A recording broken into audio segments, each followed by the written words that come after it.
Maruti Brezza and Tata Nexon भाई दोनों गाड़ियों में कंपटीशन हमेशा नेक टू नेक रहा है। और जो कंज्यूमर है, जो हमारा बायर है, वो हमेशा ही कंफ्यूजन में रहा है कि कौन सी गाड़ी खरीदी जाए। तो भाई अगर आपको अपनी कंफ्यूजन दूर करना है, पूरा वीडियो देख लेना। मैं आपको लास्ट में सिंगल लाइन में एक कंप्लीट ओवरऑल एनालिसिस करने के बाद आपको बता दूंगा कि किन लोगों को कौन सी गाड़ी खरीदनी चाहिए, यानी कि किसके लिए नेक्सॉन बेटर है और किसके लिए मारुति ब्रेजा। तो चलिए पूरा डिटेल्ड कंपैरिजन जानने के लिए स्टार्ट करते हैं दोनों में डायमेंशन वाइज क्या क्या डिफरेंसेस हैं। तो चलिए सबसे पहले बात कर लेते हैं लेंथ की। तो नेक्सॉन में मिलती है हमें 3995 mm की लेंथ, वहीं पर ब्रेजा में भी सेम लेंथ मिलती है हमें 3995 की। विड्थ की बात की जाए तो नेक्सॉन में 1804 mm एंड ब्रेजा में 1790 mm। वहीं पर हाइट की बात की जाए तो नेक्सॉन में 1620 mm और ब्रेजा में 1685 mm। व्हील बेस की बात की जाए तो नेक्सॉन में मिलती है 2498 mm, वहीं पर ब्रेजा में मिलती है 2500 यानी कि 2500 mm। ग्राउंड क्लियरेंस की बात की जाए तो नेक्सॉन में मिलता है 208 mm का ग्राउंड क्लियरेंस, वहीं पर ब्रेजा में मिलता है 200 mm का ग्राउंड क्लियरेंस। बूट स्पेस में भी नेक्सॉन आगे है। नेक्सॉन देती है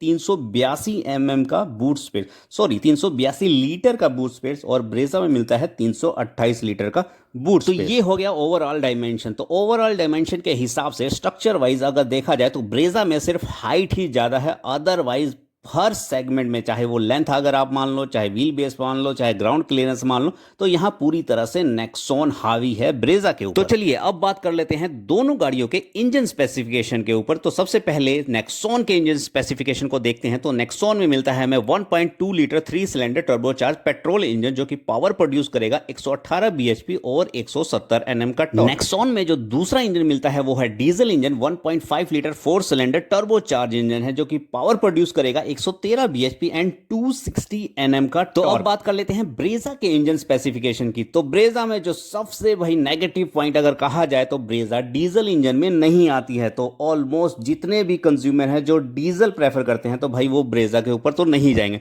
तो ये सबसे बड़ा ड्रॉबैक है मारुति ब्रेजा का। तो भाई डीजल इंजन तो बिल्कुल ही नहीं आता। अब बात करते हैं कि पेट्रोल इंजन में क्या पावर प्रोड्यूस करता है। तो पेट्रोल इंजन आता है इसमें 1.5 लीटर नेचुरली एस्पिरेटेड, जो कि प्रोड्यूस करेगा 101 bhp और 136 Nm का टॉर्क। लेकिन हाँ, एक पॉजिटिव पॉइंट है ब्रेजा में कि इसमें एक और इंजन आता है सेम इंजन के साथ, जो कि सीएनजी होगा और पावर प्रोड्यूस करेगा 86 bhp और 121 Nm का टॉर्क। तो सीएनजी की एक एडिशनल ऑप्शन दी गई है मारुति ब्रेजा में। तो इन दोनों गाड़ियों के पावर स्पेसिफिकेशन को देखते हुए यहाँ 100% जो पावर ज़्यादा प्रोड्यूस करेगा वो है नेक्सॉन, यानी कि नेक्सॉन पावर वाइज ज़्यादा स्ट्रॉन्ग है। लेकिन इसका एक ड्रॉबैक ये भी है कि अगर पावर ज़्यादा दे रही है नेक्सॉन, तो अगर माइलेज की बात की जाए तो ब्रेजा में ज़्यादा माइलेज मिलेगी और नेक्सॉन में माइलेज कम मिलेगी। लेकिन फिर भी इतना डिफरेंस आपको नहीं खलेगा, मतलब मुश्किल से हाफ एन लीटर का। मतलब कि नेक्सॉन की बात की जाए तो 17.5 लीटर कंपनी क्लेम कर रही है, वहीं पे अगर ब्रेजा की बात की जाए तो 18.5, मतलब 1 लीटर का ज़्यादा फर्क पड़ सकता है ये ऑन द पेपर। तो चलिए अब बात कर लेते हैं दोनों गाड़ियों के लुक्स की। तो टाटा नेक्सॉन 2023 में फेसलिफ्ट के साथ एक नया रिफ्रेशिंग लुक लेकर आया था, जो कि देखने में बहुत ही अच्छा लगता है। मतलब कि एक बहुत स्पोर्टी लुक दिया गया है टाटा नेक्सॉन में। वहीं पर ब्रेजा का भी लुक बहुत ही वेल मेंटेन्ड और नाइस है, मतलब आंखों को बहुत ही अच्छा लगता है। लेकिन फिर भी ये एक सब्जेक्टिव मैटर है कि मतलब किसी को ब्रेजा की लुक अच्छी लगे, किसी को नेक्सॉन की अच्छी लगे। तो ये मैं आपके ऊपर छोड़ता हूं, कमेंट करके बताना कि आपको किसकी लुक अच्छी लग रही है। तो चलिए अब बात कर लेते हैं इन दोनों गाड़ियों के इंटीरियर की। जैसा कि मैंने पहले ही बताया कि नेक्सॉन पूरी तरह से फ्यूचरिस्टिक गाड़ी है, मतलब कि फीचर भर भर के दिए हैं। तो यहां पर पूरी तरह से विनर साबित होने वाली है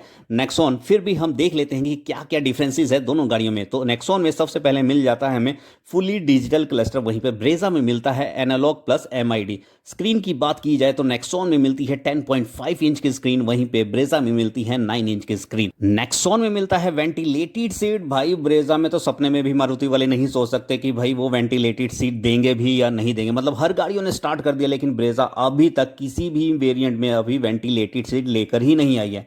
चलिए नेक्स्ट बात कर लेते हैं इसके स्पीकर्स की। तो नेक्सॉन में मिलता है JBL के 9 स्पीकर, वहीं पे ब्रेजा में मिलते हैं 6 स्पीकर्स। अब बात कर लेते हैं स्टीयरिंग की। तो टाटा नेक्सॉन में भाई साहब फुल फुल्ली फ्यूचरिस्टिक स्टीयरिंग है, वो भी इल्यूमिनेटेड स्टीयरिंग है और वहाँ पे लोगो बहुत बढ़िया लगता है। वहीं पे बात की जाए ब्रेजा की तो वही सदियों पुराना जो स्टीयरिंग चला आ रहा है, जो कि मारुति की हर गाड़ी में ये लोग लगा देते हैं, ब्रेजा में भी सेम वही स्टीयरिंग। तो चलिए अब बात कर लेते हैं दोनों गाड़ियों के भाई कॉमन फीचर्स की। तो दोनों गाड़ियों में मिल जाता है हमें wireless charging, cruise control, automatic AC, 360 degree camera, rear AC vent and electronic parking. Finally बात कर लेते हैं इसके सेफ्टी रेटिंग की। तो नेक्सॉन को दी गई है 5 स्टार रेटिंग, वहीं पर ब्रेजा को मिली है 4 स्टार रेटिंग। मतलब ज़्यादा डिफरेंस नहीं है, मतलब फिर भी ब्रेजा को कंसीडर किया जा सकता है। बाकी मारुति की गाड़ियों के कंपैरिजन में 4 स्टार बहुत ही खराब नंबर्स नहीं है, लेकिन एयर बैग के मामले में मारुति ब्रेजा बहुत पीछे है। नेक्सॉन दे रहा है अपने बेस मॉडल से 6 एयर बैग, लेकिन ब्रेजा अपने टॉप मॉडल में भी 6 एयर बैग नहीं दे रहा है, मतलब कि वो सिर्फ 2 एयर बैग के साथ ही आ रहा है। तो अभी तक तो फिलहाल ब्रेजा की तरफ से कोई भी ऐसी लॉन्चिंग नहीं हुई है जिसमें आपको